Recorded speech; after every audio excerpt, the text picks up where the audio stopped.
Price lord. ಕರ್ತನಲ್ಲಿ ನನ್ನ ಆತ್ಮೀಯ ಸ್ನೇಹಿತರೆ, ಈ ದಿನ ನಾವು ಧ್ಯಾನಿಸುವಂಥ ದೇವರ ವಾಕ್ಯ ಸಂದೇಶ ಜ್ಞಾನೋಕ್ತಿ 24ನೇ ಅಧ್ಯಾಯದಲ್ಲಿ 10ನೇ ವಾಕ್ಯವನ್ನು ಕುರಿತು ಕರ್ತನ್ ಮಾತಾಡ್ತಾ ಇದ್ದಾರೆ.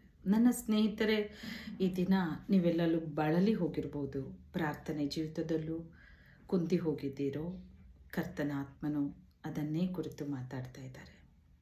ಒಂದು ಸಮಯದಲ್ಲಿ ಇಕ್ಕಟ್ಟಿನ ದಿನದಲ್ಲಿ ನೀನು ಬಳಲಿ ಹೋದರೆ ನಿನ್ನ ಬಲವೂ ಕೂಡ ಇಕ್ಕಟ್ಟೆ. ನೋಡಿ, ಅದು ಎಂಥ ಒಂದು ಅಮೂಲ್ಯವಾದ ಮಾತು. ನಾವು ಬಳಲಿ ತೊಳಲಿ ಹೋಗೋ ಸಮಯ, ನಮ್ಮ ಬಲವೂ ಕೂಡ ನಮ್ಮಲ್ಲಿ ಕರ್ತನು ಕೊಟ್ಟಂಥ ಆತ್ಮೀಕವಾದ ಬಲ, ಅಭಿಷೇಕ, ಅದು ಕೂಡ ಕುಂದಿ ಹೋಗುವಂಥದ್ದು. ಯಾಕೆ ನಾವು ಬಳಲಿ ಹೋಗೋ ಸಮಯದಲ್ಲಿ ದೇವರ ಆತ್ಮನು ಕೂಡ ಬಳಲಿ ತೊಳಲಿ ಆತನು ಕುಂದು ಹೋಗ್ತಾರೆ. ನಿಜಕ್ಕೂ ನಾವು ದುಃಖಪಟ್ಟಾಗ ಪವಿತ್ರಾತ್ಮನು ದುಃಖ ಪಡ್ತಾರೆ. ಆದ್ದರಿಂದ ನಾವು ಬಳಲಿ ತೊಳಲಿ ಹೋಗಬಾರ್ದು ಪ್ರಿಯರೇ. ಇಕ್ಕಟ್ಟು ಬಂತು, ಕಷ್ಟ ಬಂತು, ದುಃಖ ಬಂತು, ವ್ಯಾಧಿ ಬಂತು, ಸಮಸ್ಯೆಗಳು ಬಂತು, ಹೋರಾಟಗಳು ಬಂತು, ಶೋಧನೆಗಳಿದೆ, ಹೇಗೇನಪ್ಪ ಮಾಡಲಿ ನಾನೀಗ ಅಂತ ನೀವು ಬಳಲಿ ಹೋಗ್ತಿದ್ದೀರೋ, ಭಯಭೀತಿಯಿಂದಿದ್ದೀರೋ, ಈ ಸಂದರ್ಭ ದೇವರ ಆತ್ಮನ ಈ ದಿನ ಎಚ್ಚರಿಸ್ತಾ ಇದ್ದಾರೆ. ನೀವು ಬಳಲಿ ತೊಳಲಿ ಹೋಗಿದರೆ ಆ ಇಕ್ಕಟ್ಟನ್ನು ನೋಡಿ, ಆ ಸಮಸ್ಯೆಯನ್ನು ನೋಡಿ, ಆ ವೇದನೆ ನೋಡಿ, ಆ ವ್ಯಾಧಿ ನೋಡಿ, ಅಬ್ಬಾ ನಾನೇನು ಮಾಡಲಿ, ಇದು ನನ್ನ ಕೈಲಿ ಆಗ್ತಾ ಇಲ್ವೇ ಅಂತ ಇದ್ದೀರೋ, ಕರ್ತನ ಆತ್ಮನು ನಿಮಗೆ ಸಹಾಯ ತರ್ತಾರೆ, ಅದ್ಭುತ ಮಾಡ್ತಾರೆ, ಆಶೀರ್ವಾದ ಹೊತ್ತು ತರ್ತಾ ಇದ್ದಾರೆ.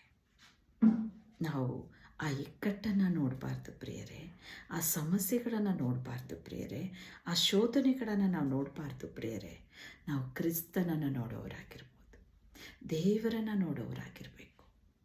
ಅತಿ ದೊಡ್ಡವನು. ಕರ್ತನ ಹೇಳ್ತಾರೆ, ನನಗೆ ಭೂಮಿ ಪಾದಪೀಠ, ಆಕಾಶ ನನ್ನ ಸಿಂಹಾಸನ, ನಾನು ಉನ್ನತನು, ಸರ್ವಶಕ್ತನಾದ ದೇವರು.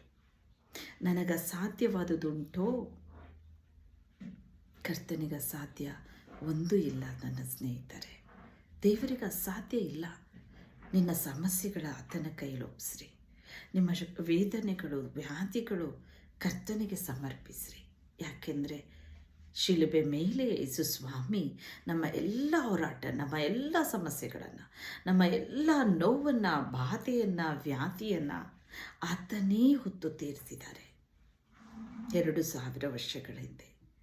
ಹಾಗಾಗಿ ಕ್ರಿಸ್ತನ ಹೇಳ್ತಾರೆ, ನನ್ನ ಮೇಲೆ ಹಾಕ್ರಿ, ನನ್ನನ್ನು ನೋಡ್ರಿ, ನಾನು ನಿನ್ನನ್ನು ಬಲಪಡಿಸ್ತೇನೆ, ನಾನು ನಿಮ್ಮನ್ನು ಆಶೀರ್ವದಿಸ್ತೇನೆ, ನೀನೊಂದು ಆಶೀರ್ವಾದ ನಿಧಿಯಾಗಿ ನಾನು ಮಾಡ್ತೇನೆ. ಆದರೆ ಕರ್ತನನ್ನು ದೃಷ್ಟಿಸಿ ನೋಡೋಣ. ಆತನನ್ನೇ ನೋಡೋರು ಪ್ರಕಾಶವನ್ನು ಹೊಂದಿಕೊಳ್ತೀವಿ. ಆತನನ್ನೇ ನೋಡುವಾಗ ನಮಗೆ ಸಹಾಯ ಪರಲೋಕದಿಂದ ನೆರೆದು ಬರುತ್ತೆ.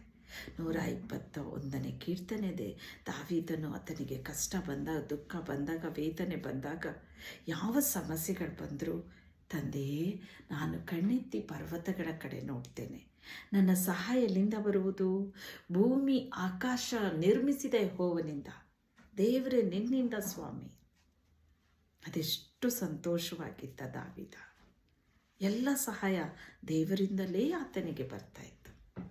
ಇಂದು ನಿಮಗೂ ದೇವರ ಸಹಾಯ ಮಾಡಕ್ಕೆ ಬರ್ತಾ ಇದ್ದಾರೆ.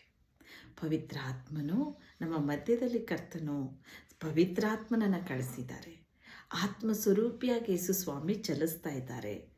ಆತನಿಗೆ ನಮ್ಮೊಳಗೆ ನಡೆಯೋದೆಲ್ಲ ಗೊತ್ತಾಗ್ತಾ ಇದೆ.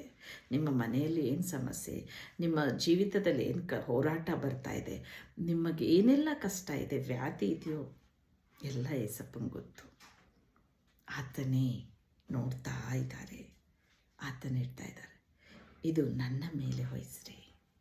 ಈ ದಿನ ಕರ್ತನನ್ನು ದೃಷ್ಟಿಸಿ, ಆತನಿಂದಲೇ ಸಹಾಯ, ಆತನಿಂದಲೇ ನಮಗೆ ಅದ್ಭುತ.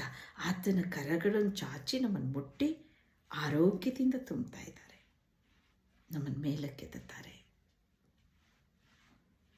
ಪ್ರಾರ್ಥನೆಯಲ್ಲಿ ಬೇಡ್ಕೊಳ್ಳೋಣ ಪ್ರಿಯರೇ. ಸರ್ವಶಕ್ತನಾದ ದೇವರೇ, ನನ್ನೊಂದಿಗೆ ಸೇರಿ ಯಾರ್ಯಾರು ಪ್ರಾರ್ಥಿಸ್ತಾ ಇದ್ದಾರೋ ಅಪ್ಪ, ಅವರು ಕಷ್ಟದಲ್ಲಿದ್ದಾರೆ, ಇಕ್ಕಟ್ಟಿನಲ್ಲಿದ್ದಾರೆ, ಇಕ್ಕಟ್ಟಿನ ನಿಮಿತ್ತ ಅವರ ಬಲ ಕುಂದು ಹೋಗಿದೆ.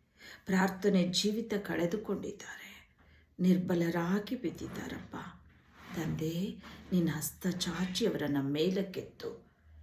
ಅಪ್ಪ, ನೀನು ಬಳಲಿ ಹೋದರೆ ಇಕ್ಕಟ್ಟಿನಲ್ಲಿ, ನಿನ್ನ ಬಲವೂ ಇಕ್ಕಟ್ಟೆ. ಹೌದಪ್ಪ, ಹಾಗಾಗಕೂಡದು ತಂದೆ. ಅವರನ್ನು ಈ ದಿನ ಬಲಪಡಿಸು.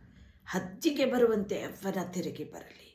ಸೋತವನಿಗೆ ತ್ರಾಣ, ನಿರ್ಬಲನಿಗೆ ಬಹುಬಲವನ್ನು ಕೊಡ್ತೇನೆ ನನ್ನ ದೇವರು ನೀನು. ಹೌದು ಸ್ವಾಮಿ, ಅವರ ಮೇಲೆ ನಿನ್ನ ಬಲವನ್ನು ಹೊದಿಸು ಪವಿತ್ರನೇ. ಪರಿಶುದ್ಧಾತ್ಮನೇ, ಅವರಿಗೆ ಬೇಕಾದ ಎಲ್ಲ ಸಹಾಯ ಹೇರಳವಾಗಿ ಇಂದು ಕೊಡು ಸ್ವಾಮಿ. ಆಶೀರ್ವದಿಸು ಅಯ್ಯ, ಅದ್ಭುತ ಮಾಡು ತಂದೆ. ಕರ್ತನೆ, ಅವರ ವ್ಯಾಧಿ ನೀಗಿಸು, ಆರೋಗ್ಯದಿಂದ ತುಂಬಿಸು, ಬಲದಿಂದ ತುಂಬಿಸು, ಅಗ್ನಿಯಾಗಿ ಮಾರ್ಪಡಿಸು ತಂದೆಯೇ. ಅವರು ಬೇಡಿಕೊಂಡಿದ್ದು ಎಲ್ಲವೂ ಹೊಂದಿಕೊಳ್ಳಲಿ. ಅವರಿಗೆ ನಿನ್ನಿಂದಲೇ ಸಹಾಯ ಬರಲಿ. ಆಶೀರ್ವದಿಸು ಅಪ್ಪ. ತಂದೆ, ನಿನಗಲೇ ಮುಟ್ಟಿ ಆಶೀರ್ವಾದ ಮಾಡುತ್ತಾ ಇರುವುದಕ್ಕೊಂದನೆ. ನಿನಗೆ ವಂದನೆ ಸ್ವಾಮಿ. ಬಲವನ್ನು ಕೊಟ್ಟಿದ್ದೀರ ವಂದನೆ. ಬೇಡಿಕೊಳ್ಳೋ ಪ್ರತಿಯೊಬ್ಬೊಬ್ಬರು ಹೊಂದಿಕೊಳ್ಳಲಿ ಸ್ವಾಮಿ. ಈಗಲೇ ಅವರಿಗೆ ದಯಪಾಲಿಸು. ಯೇಸುವಿನ ನಾಮದಲ್ಲಿ ಬೇಡಿ ಹೊಂದಿದ್ದೇವೆ ತಂದೆ.